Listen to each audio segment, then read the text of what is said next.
clear as the day goes on. So it should be a sunny day, beautiful watching conditions. We have large crowds gathered right now here at Clover Point. Of course, the Lions Pancake Breakfast was at 9. Lots of people out for that, and lots of people bundled up in. Basically, we're dressed for winter out here because Clover Point, I think, is usually one of the coldest spots in Victoria, one of the windiest spots in Victoria. And then we have these very below seasonal temperatures. We should be around 18 degrees this time of year, and it's about 12 degrees at the moment. So not exactly ideal conditions, but the countdown is on to that start of the race. Yeah, absolutely, Tess. So right now, if we go back to that drone shot, this year the crew's got us a drone shot. And you can see the tactical positioning going on to get prepared for the start line. And also all the rest of the competitors have to stay out of the way of that first group of boats that are going to go across the line. So it's a lot of jockeying for position, trying to be safe. But you can see on the screen, everyone at home, that there's 130 boats out there. First race, there was about 10 boats in the first Swiftsure start. And then we get into the Cape Flattery start, and that's a larger group of the fleet. But they're down just over here. You can see on the water there's a nice shot. You can see the sea state in that picture of what the sailors are having to deal with. So yeah, it's a good test already for them. This part of the race is really important. There's the start, but then there's the first leg to get to the race rocks, and so everybody is tested to try to get through race rocks before the tide turns to a flood. Right now they have an ebb against the wind, so the sea will stand up, but everyone that can get to the race with the ebb tide today gets a great significant advantage on the race course. You can really see the conditions they're dealing with out there. That was our shot on the Prince of Wales boat, so we have a camera out on the water at the start line today. We have, of course, our drone camera in the air, as well as cameras here at Clover Point for our broadcast today. This is the first time CHEK has ever live streamed Swiftsure. We're doing it with Roll.Focus, so thanks to our friends at Roll.Focus for that, and of course the Royal Victoria Yacht Club for taking part in this as well. It's going to be a very exciting day, and we're so happy to be able to bring this to everyone watching from home, because not everyone can make it down to Clover Point, and we know people watch from all over the Pacific Northwest, all over Vancouver Island. So great to be able to have this live stream so you can see what it's like right here on the front lines of Swiftsure, not just watching from shore, but also the vantage point from the boat. And we also have a very neat shot of a camera on the winner from last year, Nigel's boat. I actually interviewed Nigel on our weather forecast on CHEK News at 6 yesterday. So he is one of the 2 fastest boats entered in the competitions. He did tell me, though, on paper the other boat's faster, but he thinks he's going to crush them. Yeah, so some fighting words there. Yeah, no, that's quite a crew they have aboard there. We've got a couple of folks that have done America's Cup campaigns, BOC Round the World campaigns. They're a crew that is here to win a competition, so they're excited for this test. And they were out practicing before the start. We watched them going to weather, and it's a very fast boat. They will see when they turn the turning mark and winds like this over 25 knots of boat speed, which is really exciting. One of the interesting things about Swiftsure is that we have boats that are a couple $1,000s to boats that are a couple $1 million.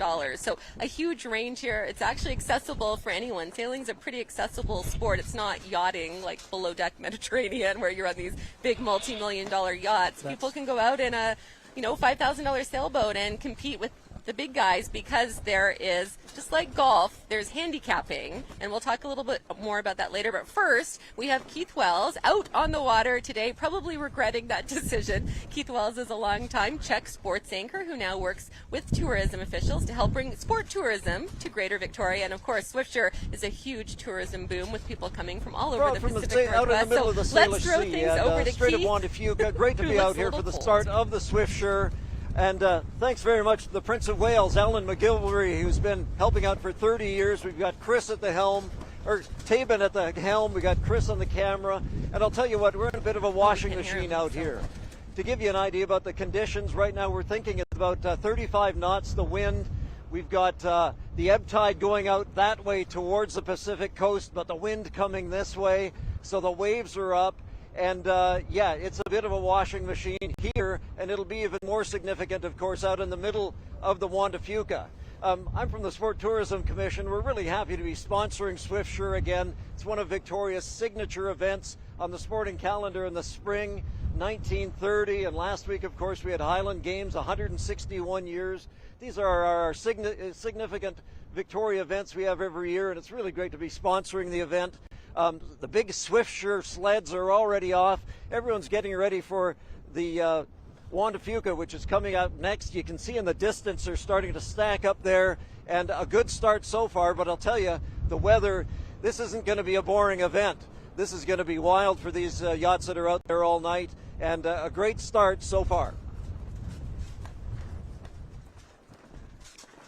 All right, we will check in with Keith a little bit later. I think it's much warmer here, although it's not very warm right here. And the Lightship Classic is underway, so let's check in on some of the boats leading that right now. Dale's going to walk us through sort of who's at the front and some interesting stories as well with some of these racers today. Yeah, thanks, Tess. I just looked behind us, and so the Classic is off, and so the Andrews 77 is got a double reef main and a small jib up, and they're punching ahead right away. That's a 77-foot sailboat that's on its way to the bank as we speak. But right behind it is the Will-O-Wisp that is a Royal Victoria Yacht Club boat, skippered by Jeff Eckert. Fun story about Jeff and his crew. He's got an ex-Olympian on there, a couple of them, and young Stephanie Bacon and Jeff Eckert, when they were younger than they are now, at age 13 and 14, raced in Swiftsure and won it. And so they're back again as a pair with the crew on their way to the Classic to get to the bank. And so they're going to have a test on their hands. It's a great boat, a great crew going upwind, but coming downwind, that boat really likes to roll and rock, and if this westerly's there, they're going to spend an evening of rolling and rocking under a lot of speed. But right now, they're headed to the bank, headed to Race Rocks. I'm seeing an image of onboard Z as well, which is just fabulous. You see the crew working hard there, getting that boat going as fast as possible on their way. Yeah, this is the boat we were talking about, one of the fastest boats in the race. The winner from last year, they can go up to about 60 kilometers an hour at peak speed. They said in a race to Hawaii, that was the fastest they went, although they're not expecting conditions here to help them go that fast today, but certainly conditions are blowing on the water. We are looking at high winds right across Juan de Fuca Strait, particularly at the western entrance to the strait, where these boats have to pass through before they can go out and turn around. And then also here by Clover Point, pretty blustery conditions as well. And we're getting ready for our second race, the Cape Flattery race. So tell us a little bit about that one. Yeah, so the Cape Flattery race is about 80 miles up the Strait of Juan de Fuca. This is one of our biggest fleets, and we have a fleet of 6 TP52s that are challenging that race course. They're going to maybe be up and back in about 14 hours, which is really, really quickly with these conditions. But right now, both those fleets that are starting, the Classic and the Cape Flattery, have a real challenge to get through the race. And because as they get closer and closer to race, the sea state we're seeing out here that they're dealing with on board is going to increase, because that westerly's been blowing in that strait against the ebb tide and building all through the evening and into the morning. They're just counting down right now to the start of the Cape Flattery. So the cannon has just gone off, and it looks like the boats are on the way for the Cape Flattery. So let's show you the route map for that one. It's shorter than the Lightship Classic, which is the longest race. So here's a look at the Cape Flattery race, starting, of course, here at Clover Point with all the boats at the start line going out through Juan de Fuca Strait, sort of hugging the American side of the water, right almost to the tip, and then coming back hugging the Canadian side. So that must be challenging, too, depending on the tide. It really is. So what we'll find is that fleet and most of the fleets today that can get through the race will make their way to the American shore like it's shown on the map. And that is where they'll get an advantage to get the ebb tide as long as possible before the flood tide turns into them. Because right now the water is moving them out the strait, but soon it's going to turn and start pushing and filling all that water back up against them for all the afternoon and until the evening. So they'll hit through Race Rocks and hit to the American shore as soon as possible. Wow, quite a race in store for today, and there's a lot that goes into sailing, so I actually had the chance to learn to sail because the Royal Victoria Yacht Club has a great learn to sail program for all ages. They said from kindergarten, so if a 5-year-old can do it, I was hoping I could do it, all the way up to about 80 and 90-year-olds, believe it or not, who are still racing. So let's take a look at what it takes to learn how to sail. It's a beautiful day at the Royal Victoria Yacht Club, and I'm here with Kate and Shima, and they're going to teach me how to sail. So, Kate, what's the most important thing about sailing? The most important thing about sailing is always going to be safety. It's why our life jackets are on before we even leave the dock. Okay, let's go. That's why. Bye. So the main sail will be this pulley system right here, and this pulls in, the sail goes in. Same with the jib, and then this switch sides the yellow over there. They're all color coordinated. So Shima and I are going to try to go in that direction, but we'll have to do is watch it to zigzag. So this winch is a bit of a helpful tool. You just keep that in there, it'll help use physics. And while you pull, well, I'll give attention and pull. Give it a bit of a turn. So turn. Watch out. Turn. The jib is coming in now. Oh yeah, I see it. Okay. There. And then if I go the other way, it goes back out? And we're going for attack pretty soon. Okay. Like now. And what does attack mean? So attack is when we go from one side of where the wind is coming from, and we go all the way through the wind to the other side. Let's go right now. Start letting that go. And as we see, the booms can go over our head. Duck. We'll let that go all the way. Okay. All the way. And we're going to pull the sail in on the new side, so you can fully let I see. So I'm letting that go all the way out. Yeah, let it go all the way, and then come back over here with the winch handle, and then give it a go again. And then Yeah, nice. Awesome. Look forward, see how much it goes in. A few more turns. holy, good That's- muscle it's building. It's hard, yeah. I go, watch my head, and then come over here. Put duck.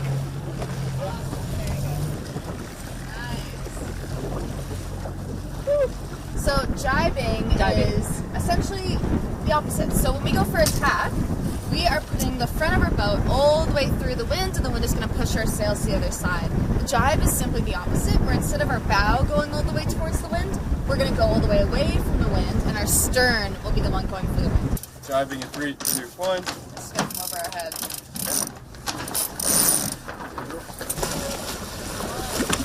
Okay. Grab that.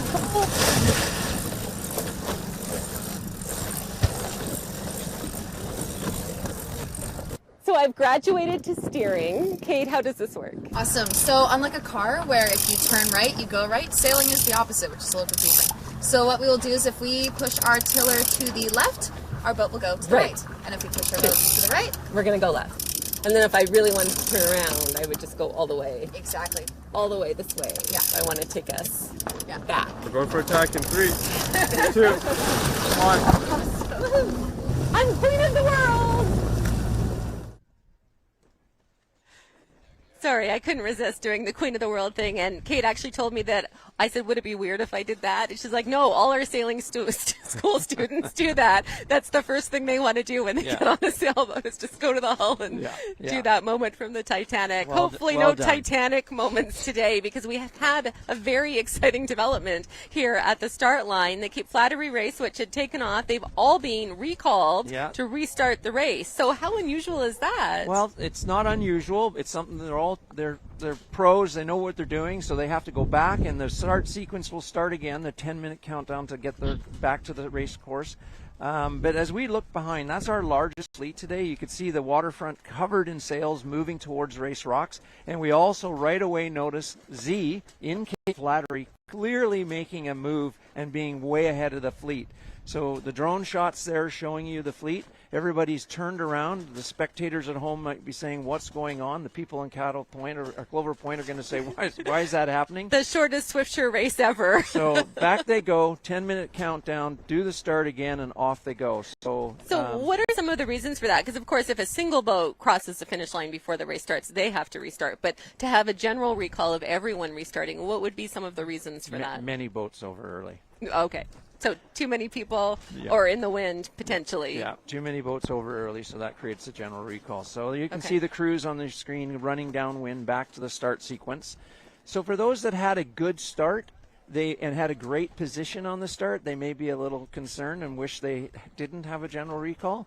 Those that didn't have a good start have another chance to get a better position. It's a do-over. Yes, so that's not unusual, but it's part of racing, and so that our largest fleet is getting the general recall. So that'll be fun to watch them get it going again. Yes, and it out from the water here, all the people watching at Clover Point. Of course, we've got windsurfers, kite surfers. We saw some sea lions bobbing in the water. It's quite a crowd are out gathered. And you can see Trial Islands there, the lighthouse in the background with our amazing shot out there. It's so neat to see right how it looks on the water. I've had that experience before. A few years ago, I actually got to go out on HMCS Nanaimo with my kids, and my job was to fire the cannon for one of the starts of the races. Of course, my oldest son decided he really needed to do that, so I let him do it. But it's an experience we still talk about. And to be out in the water like that at the start line, surrounded by all of the boats, is just such a neat thing to see. Shot of you there's a shot of me holding it, and that's what they fire off the frigates when they're starting the race from the frigates.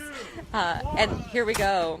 That's my son Tyler getting to fire the cannon. You can see all the boats out there. Weather conditions were a lot less windy that day, as you can probably tell. Calmer. The sea stayed a lot calmer as well. So that was just a really fun experience. And growing up in Victoria, of course, I'm fourth generation. I grew up with Swiftsure, and we lived on Dallas Road near Ogden Point. So when I was little, I got smart and figured out if I had a garage sale on Swiftsure Saturday, we would get all the walk-by traffic. So I would have my annual Swiftsure garage sale for a few years, which was lots of fun. And for you, how long have you been a sailor now? I'm born and raised, fifth generation Victorian family, been part of the yacht club and sailing for 91 years. So, my goodness. My grandfather was big in influence to the start of Swiftsure. So it's a great part of our history, and it's a part of Victoria's community. Next year we're going to begin our 80th year of Swiftsure. So here we go again. You can see we're on board with Z. Preparing for the start sequence. You can see one of the tacticians there with his watch getting his start sequence back online. So they'll be into the 10-minute countdown to get ready. So things start to get intense on board. And as you can see, with the biggest fleet, that means the most amount of boats are going to be going across the start line at one time. Mm-hmm. So that's when sometimes some unfortunate things happen. People get really close with windy conditions. Right. And you have to be really aware because boats are moving so fast that you do not have any collisions on that start line. Right. And safety, of course, is the biggest issue on the water. It's the most important thing. But when we are dealing with high winds like this, it can make it really tricky when they're condensed in that area. Well, there's a beautiful shot from our drone camera of Clover Point, and not a bad day in Victoria. A little on the cool side, but that sunshine is helping to warm things up. But you can see the white caps on the water in some areas, and the boats are all getting ready to get back in position. And that'll delay the other races now because the races usually go 10 minutes apart. So the other ones will be pushed back? No, so they would have kept going, and then they would cycle that group back in. But you can see right now the boats moving up and down the start line and looking for that ideal position. What end of the line is favorable with the current? Sometimes not the shortest part of the boat, the end of the line that's the closest to where you're going is the best. Sometimes it's the place that has the better current. So right now, as time goes on, the current keeps changing. The ebb gets a little less. And so people are looking at where is that right place for wind and current to get across the line. And most importantly, boats want to get into clear wind so that there's not a bunch of boats ahead of you and on top of you disturbing your wind and your airflow. So that positioning can make a big difference in the beginning of the crew's morale and their location and just getting the boat going up to full speed. Right. Lots that goes into it. Things you wouldn't even necessarily think of when you're watching from shore. But yeah, keep turning around, kind of like a bicycle race. That was the analogy I was given. If you picture a whole bunch of bikes at the start of the race, but they keep having to ride in little circles, but not go over the line, just getting ready for that start gun to go off, and they'll be right in the prime spot to take off. Yeah, so boats like Z, which we're watching on the screen there, and the others, they're pushing on those reaches, running up and down the start line 8, 9, 10 knots. So they're really roaring along into these wind conditions. So it's going to be exciting to see what happens here. I know our drone crew's up there, and we're going to be able to see the start, but we're really close to getting the Cape Flattery race off again. And so that is, again, our biggest fleet that's on our way to an 80-mile race course up the Strait of Juan de Fuca today. So it's exciting to watch. And here we go. We're at the race committee boat. You can see how the boats are moving very close quarters. So those folks that are at home, that's nerve-wracking if you haven't been sailing. Now, one of the things you learned about sailing is that most of these people learn as young juniors, and they get involved in sailing at a young age, and they're accustomed to being in close quarters, moving fast, and having to really be on top of the game. I'm not ready for that level of sailing yet. But if you're just seeing this, or if you experience it for the first time, it can be a little tense for sure. There'll be people on each of those vessels on the bow making sure that they're telling this crew and the skipper where other vessels are, because they're dipping and weaving along the line looking for that ideal location. But it's pretty intense when you have about 60 seconds of 60 boats in the fleet. Right, yeah. Well, let's check back in with Keith Wells, who's on the water in the middle of it all right now with more to tell us. Keith.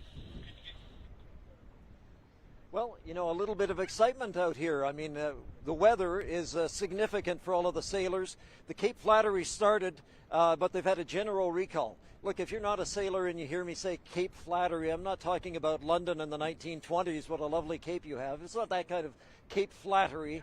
Cape Flattery is about 100 kilometers from where we are here. It's the second big race of Swiftsure. The big yachts have already taken off, of course, but we've got the majority of them all getting ready for the Cape Flattery. They're winding it up again right now, and we're very close. You can see the bulk of the regatta there just queuing up. And as far as the mentality of the sailors at this point, they've already been through once. They've planned the thing out. They staged everything, but now they've had to double back in this weather and get ready for another start. And so we're watching now for the Cape Flattery to get underway in just moments. Thank you very much for that, Keith. We'll check back in with Keith later. You can tell Keith was a sports reporter for a long time. He knows the drill, reporting out on the water like he hasn't missed a beat. And exciting to be out on the water as well. But while we wait for that Cape Flattery to start, Dale, why don't you tell us a little bit about the history of Swiftsure? Sure, absolutely. So as you said at the beginning of the show, in 1930 we started Swiftsure, and at the time it was a race from Cabra Bay where you went sailing out to the bank, and there was only about 6 participants. As the years went on, and you can see with this footage that's on the screen for you at home, you know, we're talking about traditional wooden sailors, heavy displacement boats that went to the bank in the early years. One of the things that happened was the races and the competitors wanted a shorter race. They didn't want to go all the way out to the edge of the Strait of Juan de Fuca in the Pacific Ocean. So they introduced the Callum Bay race, which is the shorter one that the Juan de Fuca race, which is about to start after Cape Flattery. So that became, then there was 2 races. And so over the years, we transitioned from the 2 races to having 3 and adding Cape Flattery. The Yacht Club has been a proud host of this for the 79 years, and thanks to the Yacht Club, the Seattle Yacht Club, and others, we've had this.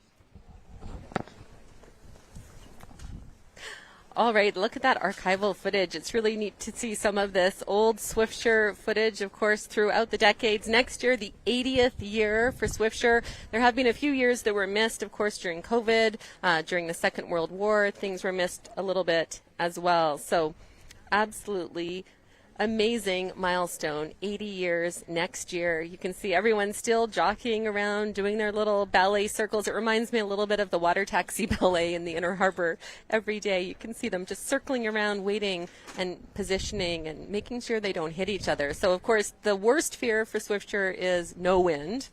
The Driftsure is the dreaded. I think 2013 was the last year that happened, where most people did not finish the race because they just weren't able to finish. And then, of course, the other big concern is to have stormy conditions, to have really bad weather that could result in boats being damaged. Yeah, so obviously you can see with the conditions today that the sailors have gotten a great adventure ahead of them. They've got varying winds that go from strong to 30 knots. To moderate winds in the evening. To the ones that are going to the Swiftsure Bank will get southerly winds for a bit of time. So it is, the race provides a lot of challenge, and it's a great adventure, and Mother Nature throws them many items. So the ebb and the flood of the tide, the wind changes, the sailing through the evening, the sea state, you name it. Sometimes in years we get fog. It's a challenging race, and that's what brings the sailors back together.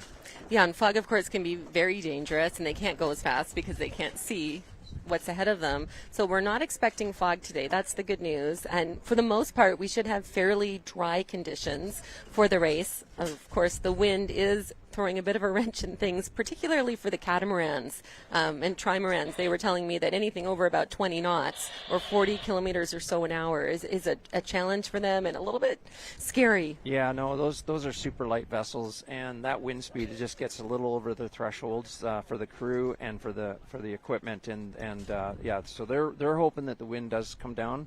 Certainly, they can get through that for a while, but you turn around and you get that kind of wind, and it gets pretty difficult for them.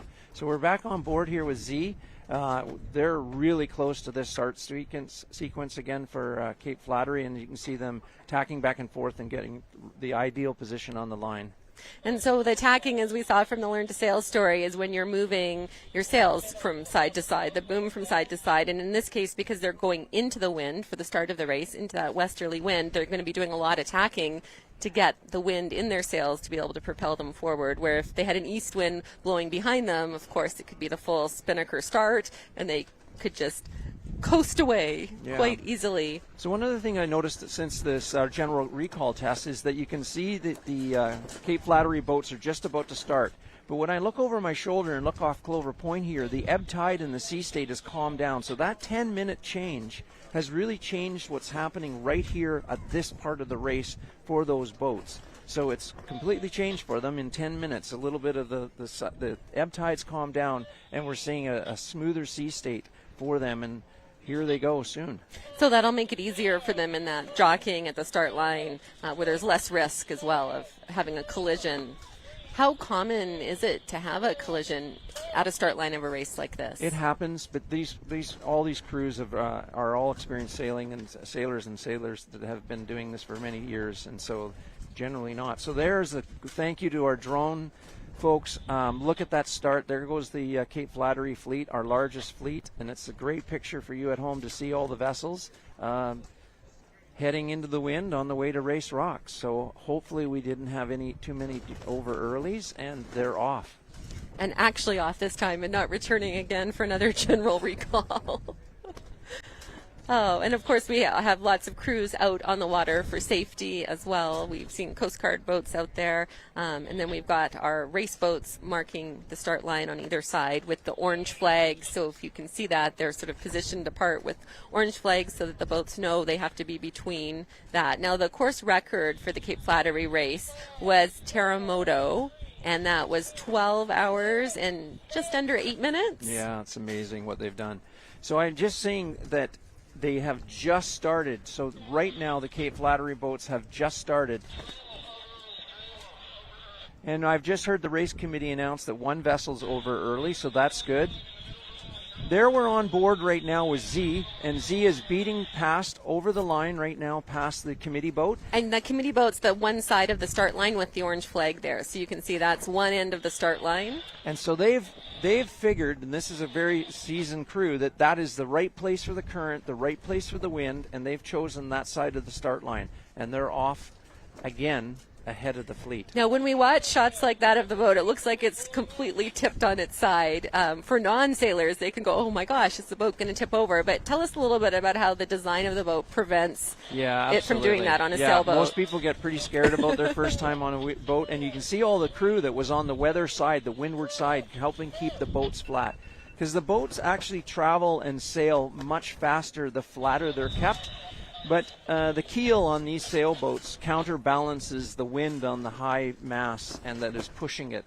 But again, here we go through a attacking sequence of Z on board, and they are just positioning themselves probably in cleaner air and further to windward of the boats you see to the left and leeward of you.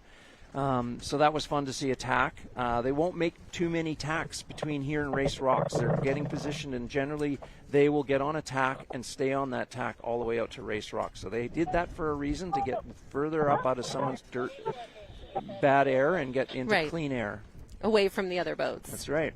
There's no actual bad air. It's just no, just cluttered conditions. Air disturbed by the boats ahead of you. Yeah, looking at those shots, you think, oh my goodness, it looks like it's going to tip over, but really it's not going to tip over. And then the crew, when they are doing tacks, they'll switch sides, so they'll be on the higher side of the boat when it's tipped down like that to help balance things along with the wind balancing. You can see them all on the high side of the boat at that point. Yeah, they're off, and everybody's on the windward side with their foulies on, and they're going to get a lot of spray and feel a little chilly on the way up the course. It's interesting, though, we've had the Swiftsure Classic boats leave quite a while ago. They started clear at 10 o'clock, that fleet of approximately 10 boats, with the Andrews 77 clearly in the lead, the largest vessel in that fleet, and then the Royal Victoria Yacht Club's Will-O-Wisp, skippered by Jeff Eckert. And so they're probably well approaching Race Rock soon, and it'll be interesting to see if we can have a live tracker if they're on we that. do have the race tracker, so if we can bring up our race tracker, we can see where some of those boats are at this point. And certainly a pretty day to be out racing. I'm sure if it's pouring with rain, it's not nearly as much fun to be out on the water. No, it's actually ideal. Sailors like sailing, and they love wind, and so this is a great test. Well, there goes Z through another tack. You can see that boat was ahead of Z, and it was again providing air that's compromised by the boat ahead of it. So they're making a tack to get clear of that vessel. They're clearly one, if not the fastest boat, so they know they can sail past them. Right. So they're making maneuvers to get into clean air and sail out and ahead of them. And be up ahead in the front. So unlike their first start, they had probably a better start, and they were positioned in clean air, and they were off on their own. So here they've had to work a lot harder to get on their own. Looking at our video feed there, it looks like one of those boats is really on an angle, the one right at the front there. Yeah, so they're going through tack sequences, and some of them are on port tack and some on a starboard tack. Starboard tack in sailing is when you have the right-of-way, so you can see some jockeying, as that's a very big fleet and people are positioning themselves. And neat to see all of the windsurfers and kite surfers out as well there in the foreground, so they're putting on quite a show as we wait for the different races to begin as well here. But certainly an interesting day on the water, and testing their sailing skills and their racing skills with the high wind conditions we have today. But also, they're just scooting along there when you're watching them all grow on our drone shot. They're really making headway. Yeah, and I just looked over my shoulder again, and you can see on the screen that Z has now made a tack into the Clover Point shore, and they're now just turning and tacking back onto the track towards Race Rocks. So there's been certainly more maneuvering for them because of the general recall to get into clean air. So yeah, that's been a test for them, and I'm sure they're working hard to get their position back. Yes, they were having their planning meeting last night before I hopped aboard their boat to do our 6 o'clock weather from part of the boat yesterday. So interesting to sort of see the planning and the strategy and the training that goes into it as well. These are really experienced crews. Yeah, absolutely. As I said, I met a couple of the fellas, and when you've done 2 America Cups, that's quite amazing to be able to be a professional sailor and get on an America's Cup. Okay, so our next race is the Juan de Fuca multi-hull race. Let's take a look at the route map for that. And Dale, can you just talk us through what's involved in this race? Yeah, absolutely. So the Juan de Fuca race is our shortest race that goes up the Strait of Juan de Fuca, starting at Clover Point, making its way to Race Rocks. And for tide and for the distance, they'll make their way to the American side, and then probably cross the channel and come back the Canadian side with a flood tide towards Race Rocks, and then to the finish at Ogden Point. And it's about a 79-mile course, and it's a very exciting race for the smaller vessels. And you can hear all the action of the VHF radios and the race committee talking to everyone in the background there. We have one of the radios from the race committee, so we can hear everything that's going on, and we can hear the starts begin, and we can hear them being sent back. Keep on top of everything. You can hear the intensity of the race committee trying to get the fleets off on a clean start. Do you have a favorite race of the different races? I've only done the Cape Flattery and the Nia Bay race to Callum Bay. I like them both. I think Nia Bay was a fun race for the distance, but I think it's dependent on the vessel that you're sailing on. A lot of times, what's the right course for the vessel? Right. So this is our smaller vessels will be in this race for sure. And so for people who aren't familiar, multi-hulls are catamarans, trimarans. Yeah, those are our really, really light multi-hulled vessels with no real big keel and heavy displacement under the water, so they just skip along the top of the water. Usually the crew are in dry suits on top of the vessel for the entire race course, bolted in, buckled in, and flying at great speeds. So, but the sea state is tough for them when it gets windy and like that. So I think I would prefer a catamaran in the Caribbean than out on Juan de Fuca Strait in high winds. Yeah, I think lots of people enjoy that. Absolutely. And tell us a little bit for the longer races, particularly the Lightship Classic. Like, that can be a very long race. Sometimes the boats don't come back until late Sunday. There's a cutoff of midnight where they have to finish by midnight. But how do you race for that long, and how is fatigue not an issue? Yeah, it's interesting. It depends again on the vessel. So somebody like the crew of Z, they will position their crew tonight, and they will all take it as an endurance race. So they'll all stay up, and there'll be a buddy system. So you and I will have a job, and then if you needed a break, you would take your break, and I would carry on. But on, say, Will-O-Wisp, a vessel that's come from the yacht club that's smaller, that crew will probably do 4-hour watches. They'll stay up most of the day, and through the night they'll do watches, and people will take a shift and get some time down and rest their eyes and get through the night that way. Seems like a very long race if you're racing overnight into the next evening, potentially. We talked a little bit about handicapping, so how a boat like Z that can go very fast, it wouldn't be fair for it to compete against a smaller boat that can't go as fast. How does the handicapping work, and why is obviously that's done to make it more fair? Yeah, as you can see, that not one of the boats is really similar. There's fleets that are identical. The TP52s, I think there's 5 or 6 of them in this race this weekend, and they're the same boats. They all rate the same. But if you have 2 boats that don't rate the same, the bigger boat, the faster boat, gives time to the smaller, shorter boat. Just so like in golf, if you're a really good golfer, you have to give shots to a golfer who's not as good, has a higher handicap. We're going to throw things back to Keith Wells now, who's right in the center of all of the action, and I'm sure freezing at this point. We just lost power. We're out here with the fleet in the middle of the Salish Sea. A great start to the Cape Flattery. They're finally all off.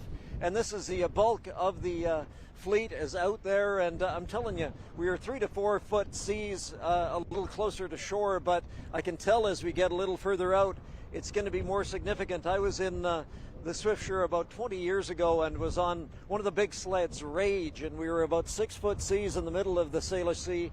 And I'll tell you what, it's a little sickening. And I can just imagine what the night is going to be like for the majority of these boats that are going to be out there for 20 hours on their way out, on their way back. But they'll be streaming into the inner harbor, of course, tomorrow morning and all through the night with this kind of blow taking place and those first ships out for Swiftsure. But next up, of course, is the Juan de Fuca that'll go out to just past Callum Bay, which is about 20 kilometers, of course, past Port Angeles. So it's one of the shorter, and then we have more inshore races that are coming up this afternoon.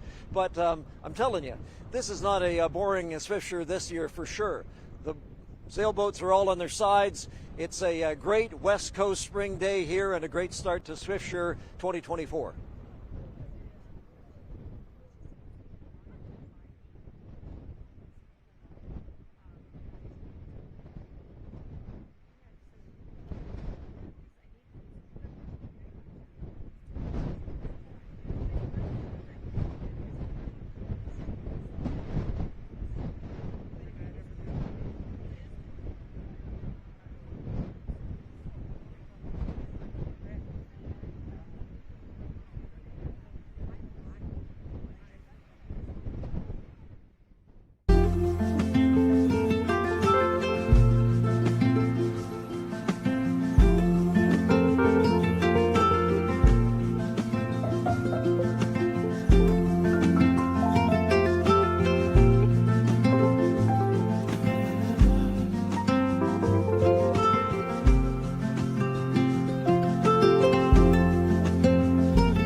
Everybody, let's have a good show.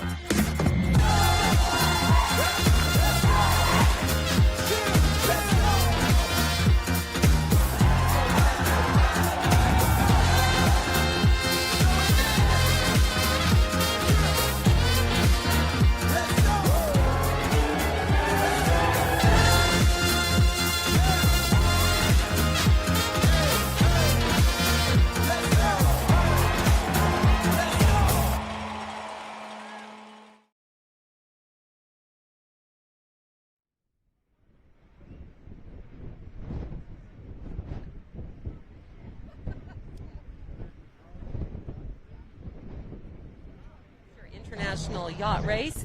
That's presented by the Royal Victoria Yacht Club. We have cameras out on the boats, as you can see, at the start line, and of course at Clover Point, where we are broadcasting live. This is the first time CHEK Media has ever streamed the start of Swiftsure, so we're happy to bring that to you today. Some pretty tough conditions out there with the wind, pretty high sea state as well for the racers. They're heading into a westerly wind. Now we're looking at winds between 40 gusting up to 60 kilometers an hour for a large chunk of Juan de Fuca Strait where they're racing, and that's about the 22 to 32 knot range. So pretty high speeds for some of the boats out there, particularly those multi-hull boats that tend to be much lighter, the catamarans, the trimarans. They don't like those high winds. They're not fun to race in for them. Definitely challenging conditions. And I have with me here another sailor, a veteran sailor from the Royal Victoria Yacht Club. Now, tell us a little bit about what we're seeing out here right now. Okay, what we're getting now is most of the boats coming off of the start line with a westerly wind. They're predominantly going in one direction. When they're going against the wind, they can't go like a beeline to their destination. They have to tack, which is a maneuver which puts them about 30 degrees off of the wind, back and forth to get to their destination. So you're sort of doing this motion into the wind to catch it in your sails. That's correct. Yeah, the vast majority of the boats are coming off in the same position that they started on, and they'll probably carry on that way most of the way over to the American shore. This is Dave Richardson with me now. How long have you been sailing for? Quite a long time. I started when I was a kid, so, in excess of 60 years. Oh, my goodness. Yeah. What do you love about it? It keeps changing all the time. It's never the same. I went out sailing last week and still made some mistakes. So you're constantly learning. The elements throw all sorts of things at you. So it makes it interesting. It's a moving chessboard. Yeah, and with the winds what they are today, I mean, I guess it's better than no wind, right? But it can be a bit high, some of these wind gusts for some of the competitors in particular. The vast majority of sailors would prefer wind over no wind, quite definitely. The high winds make it a little more challenging. It's a little tougher with the ebb tide and steep waves out there. It's not going to be overly comfortable. So, you just got to brace for it, dress for it, and take it on the chin. Yeah, it's not a calm day yachting. No. On the water at all. What's the most challenging thing aside from the weather about sailing? Well, one of the other aspects to it is the tactical part and trying to determine how you're going to make your approach on your end goal of going around the course. And that's where the variables come in. The wind isn't always constant. The velocity changes. The angle of the wind changes. Sometimes you get periods where the wind stops entirely and then comes in from a completely new direction. You have to try to anticipate and predict that and position yourself as best you can for what's going to be coming. Now, next year is the 80th year for Swiftsure. Why do you think it's become such a popular and important racing event? Well, this one's been, it's one of the oldest events now. There's been many other events that have come and gone, and this one is sort of steeped in tradition. So it's great. People like Dale Gann and others have been working hard to maintain it and keep the interest. And it's actually good to see this year that the fleet has grown from the previous year. It's neat when we look back in our archives at some of the older footage from Swiftshure's past, and it's only grown year after year. It's just become bigger and bigger until what it has become sort of the last decade or so, where it's attracting sailors from all over the Pacific Northwest, some farther afield than that. Why do you think Swiftsure is such a popular race with sailors? Well, the timing is great, especially for the Americans. It's their Memorial Weekend, so that gives them the extra day in there. Compared to Puget Sound, where a lot of them sail, this is a little more of a test. It's more like true ocean racing. A lot of them we have every couple of years. We have Victoria to Maui race, and this can be sort of a bit of a preamble to that one as well. Have you ever done that race to Maui? Yeah, I've done a couple of those, quite a long way back now, but that's quite an experience. Yeah, in so itself. what's that like with, because we don't really have open ocean here, not till you get past. No, it's it's something when you get out there and you realize every direction you look, there's nothing to see but more ocean, and the waves out there are different. You get waves on waves. Big rolling waves. It's pretty neat. And when it gets windy out there, you can have some pretty exhilarating rides. Right. Yeah, I guess this seems pretty tame compared to that. Strangely enough, some of the I've sailed on a boat that his fastest recorded time, and he'd done a couple of Vic Maui's and a Transpac race. His fastest recorded time on his boat was from Race Rocks past Albert Head. So this little strip of water here can offer you some pretty heavy winds and some pretty challenging conditions. Well, and often in our weather forecast, we'll have light winds or no wind on shore, but it's the areas by Juan-de-Fuca Strait that high wind is, or the wind's kicking up. Even on a calm day in the city, if you're away from the water, it's calm. Out here, it's a lot rougher and a lot windier. Well, the area where these boats are going to be approaching pretty quickly now, Race Rocks, Race Passage, that is an area where the wind always accelerates. It's the area too where it has the greatest amount of current flow. So between a west wind and what they're going to get is an ebb tide. So now you got tide against wind. It's pretty steep and awful. And a lot of our fleet, although on the monitor you see one boat on the opposite tack heading towards the shore, the vast majority of the boats are probably going to go outside of the Race Rocks, so they'll miss the ugliest sea wave. Okay, well that's a good idea. Yeah, I was told that the best conditions are sort of that 10 to maybe up to 25 knots with an east wind to start from Clover Point, so you can have a spinnaker start and then coming back with the west wind blowing you home. Well, our quickest races on record have been like that, where you go out there with the wind behind you on an easterly, and that allows you to actually sail directly to the destination, not having to do all the tacking back and forth. Right. Yeah. All right. Well, thanks so much for joining us today, sure. Dave. Interesting to see. We have 5 races today, so we have some races underway, some races still waiting to begin as well. Let's take a look at the current wind conditions right now in Juan-de-Fuca Strait. So we do have some areas up by shore up to about 40 kilometers an hour, or around 20 knots, 22 knots, but there are gusts, particularly the western end of Juan-de-Fuca Strait. When those boats exit out from the strait into the open ocean area, we do have gusts up to about 60 kilometers an hour, or around 32 knots for that period as well. So definitely an exciting day on the water today. We have far fewer boats behind us right now at Clover Point, with some of the races already underway. And of course there's the Juan-de-Fuca multi-hull race and then the inshore racing division as well. So we're going to bring Dale back in to talk about the inshore race. That's the shortest race on the course today. So lots of different race lengths. Some racers will be going till dinner time tomorrow, potentially, possibly even later, although with this wind likely sooner than that. It probably will be not one of the longer Swiftsures, because we do have that wind out on the water today. So Dale, tell us about the next shore, the inshore racing. Yeah, so this is a race that was established again by the request of the competitors that for the sailing community to try to get out and on the water and be part of Swiftsure, but maybe didn't want to go out into the Strait of Juan-de-Fuca and maybe didn't want to do an overnight.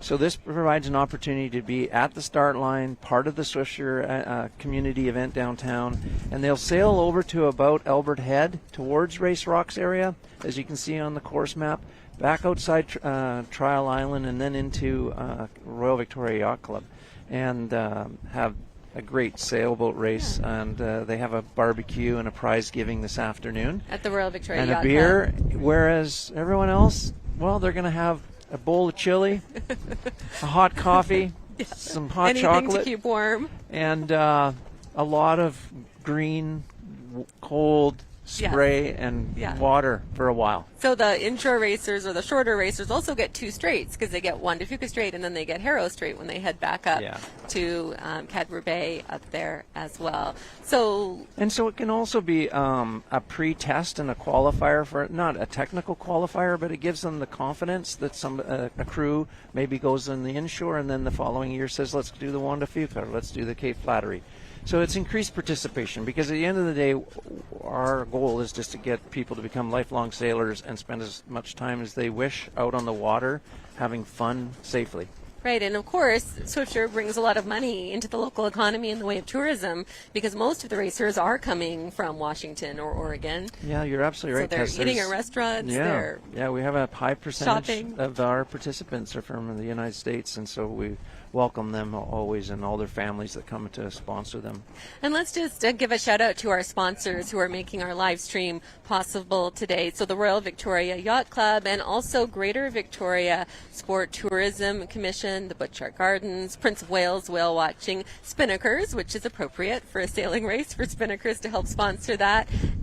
So thank you to all of our sponsors, the Greater Victoria Harbour Authority as well, Odlum Brown and WCMRC. So thank you for making this yacht race possible, and our live stream is just so great we can do this. I'm so excited we're able to bring this to people all over, not just Vancouver Island, but also our viewers on the Lower Mainland and people watching online from all over the world. Yeah, absolutely. It's really great to be able to do this because, again, we're bringing it into the living rooms in the community and maybe inspiring a future youth sailor or sailors that want to get out in the water. We live in a beautiful place to get out on the water and go cruising, and racing is a part of that. So yeah, thanks to CHEK and everyone that's made this happen to get us this into the living rooms and share the story of what happens on the water in this beautiful place we call home. So we can see on the screen everyone there still in their same position, tacks beating up the shoreline towards Race Rocks. The Juan de Fuca boats have gone, I believe, that might be the inshore crew, or that's still the last of the Juan de Fuca, and then the inshore race follows that. It looks like we still have a few people circling for position before the start line there. We've lost our radio from the start line, so we're not sure where they're at the start line. Keith Wells is out there. I don't know if he's ready for us to throw things back to him again, but it would be great to see how things are looking. Not nearly as many boats now that the big races have headed off, but we are going to take a quick commercial break, and then we will be right back with more Swiftsure coverage.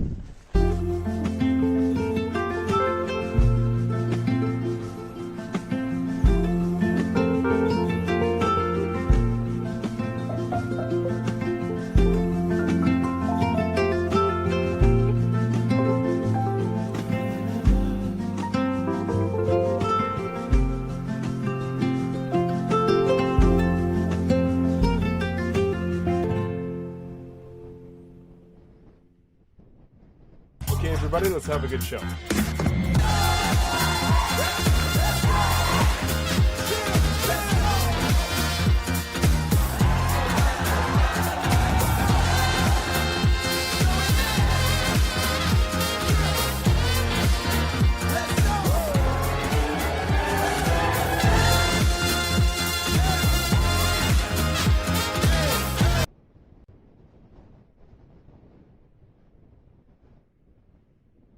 Coverage, and Keith Wells is out in the thick of it, right at the start line, in the high winds, in the higher sea state, and he's ready to give us another report from the water. Keith.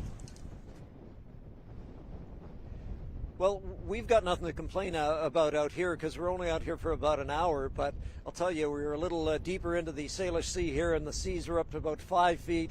And for all of the fleet that's now on their way out to Cape Flattery, to the Swiftsure Bank, I mean, this is going to be a wild night for them. It is choppy out here. It's like being in a washing machine, and but a great start. This is what people love. This is West Coast in the spring, and thanks to the folks at Prince of Wales for having us out here today. It's been great to be on the water and great to see the start of this 2024 Swiftsure race. Really great to be on the water, and hope everyone's been enjoying the race at home.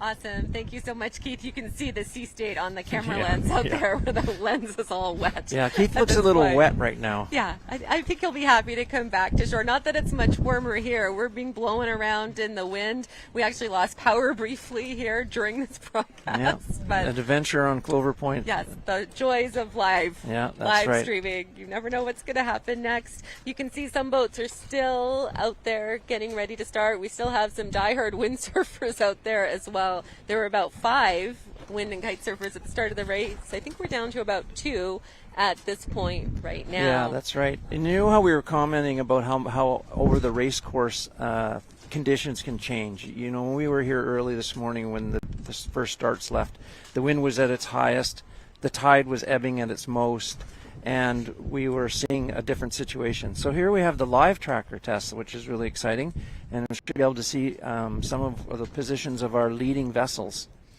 Yes, Okay. I'm just going to get a little closer. Yeah, Can not you... at Race Rocks yet. No, so really close. So for the viewers at home, from the start line to Race Rocks, it's approximately 10 or 11 nautical miles. And so Tessa's looking closely in there to see who the leader is. The leader's Will O' the Wisp is in first place, and then we've got 3 right behind in the same line, Panagea, Planet Express, and Martha, and then behind them is Hans Mari. So Will-O-Wisp is a Royal Victoria Yacht Club boat, skippered by Jeff Eckert, a very seasoned, experienced sailor. Went on, did some Olympic campaigns, has a great crew. He has a Olympic bronze medalist on board in the star class, so they're having fun. They know what they're doing, and but when you see it on the tracker, it looks, look at that boat. It looks like they're doing just great. But what's going on board at the moment is wet, wild, and the big part of that is they got to do a lot to keep the boat safe. You can see now we're on board with Z. These boats are really under a lot of stress and pressure. The crews are working to keep that boat safely moving upwind and to get around the course. Right, and you can see with that Z picture, and of course the farther Z goes, the signal gets worse and our camera shot isn't as good, but you can see the sea state and how the waves and how rough conditions were. And the farther they go up the strait and then out of the strait, it will just continue to get rougher for them. Yeah, so because we've had a westerly running for I heard it start early in the morning and it's been going the last few days. Once they get through Race Rocks and make their way to the American shore, they're going to start to see the swells of the sea coming towards them. So that's gonna change everything. That's gonna start to feel sea rollers and the wind on top of the sea rollers and things. And you're trying to sell people on racing? Yeah, it's fun. It's fun. You just have to make sure that you have a good stomach for it. Yes, and this weekend, May, you never know what you can get. Last year this time we were having a heat wave, a record-breaking heat wave. That's true. This year the temperatures are more like late February, early March temperatures, so Chile feels a little more like winter or fall than it feels like spring or summer at this point. Yeah, but for those sailors that are out there today, as we've said before, having wind and having these conditions versus no wind and sitting around in the rain is that they love sailing and they want to be sailing. Yeah. And we've witnessed today, and everyone at home, a group of people having an amazing adventure, and they're going to have a weekend of fun sailing. It looks like in your weather forecast we've got wind around the race course. It should be good, and we'll keep you posted on that. We'll have coverage coming up on CHEK News at 5. Also on CHEKnews.ca, we'll have Swiftsure coverage. I'm Tess Van Straten from CHEK Media. From all of us at CHEK Media, thank you for watching. Thanks for taking part. Thanks to our friends at Roll.Focus for making this possible, as well as the Royal Victoria Yacht Club for making this live stream possible, and Greater Victoria Sport Tourism Commission. It's been a blast. It's been so great to see those amazing drone shots. It feels like we're right out there. Thanks to Keith Wells for being our roving reporter on the water today on the Prince of Wales boat, and all of our team who are bundled up and freezing. Thank you for doing a great job today. It's been my pleasure to be your host for our first ever Swiftsure live stream. Thanks for watching, and thanks to Dale for being my co-host and all the expertise you brought to this broadcast. It was greatly appreciated. It was a great time. Thank you very much for the CHEK and team. Thank you for doing this. Happy sailing, everyone.